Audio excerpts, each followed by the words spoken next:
Oke, di video ini aku akan mencoba sharing kepada kalian tentang pengalaman konten selama kurang lebih 1 tahun ini. Mulai dari pengalaman enaknya jadi konten kreator, susahnya jadi konten kreator, kan aku bahas semua di video ini. Mungkin ada dari kalian yang baru mulai konten karena merasa lelah nonton video ini. Mungkin ada juga dari kalian yang belum pernah konten sekalipun tapi pengen jadi konten kreator.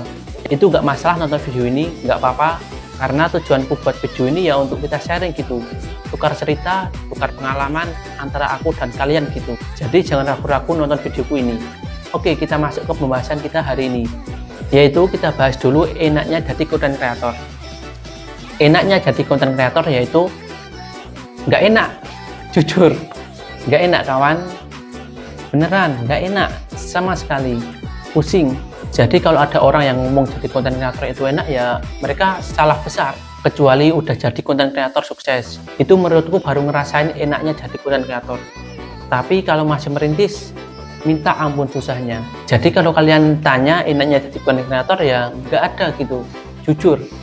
Dari pengalamanku konten udah 1 tahun lebih ini, ya nggak ada enaknya. Mungkin merasa senang pas ada orang yang like dan berkomentar bagus pada video yang kita buat. Lain cerita kalau kalian bertanya pedihnya jadi konten kreator, akan aku jawab dengan sepenuh hati kalau gitu.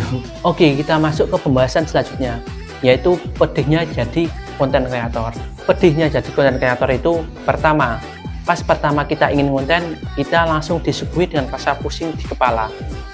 Pusing mikir listnya, buat skripnya, buat videonya, pokoknya kepala rasanya mau meledak gitu.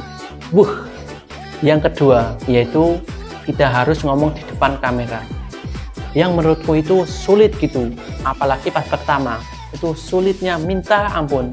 Jadi wajar kalau kalian belum pede ngomong di depan kamera, itu hal wajar, itu butuh adaptasi, dan itu nggak cepat gitu, nggak praktis, butuh waktu, entah itu berapa bulan, berapa tahun, itu pasti nggak secepat yang kalian bayangkan. Dan yang ketiga, ini nih yang membuat orang menyerah untuk berkonten, yaitu dibully. Dibully dengan siapapun, terutama yang terdekat dengan kita, entah itu teman, adik, keluarga, itu pasti membuli kita pada saat kita pertama konten gitu. Jadi buat kalian yang ingin konten, kalian harus siap dengan semua itu. Dibully, pusing kepala, mikir skrip, mikir video, ngomong di depan kamera, kalian harus menghadapi semua itu. Emang nggak gampang kawan. Siapa juga yang ngomong gampang gitu. Gampang itu kalau kita udah terbiasa dengan semua ini.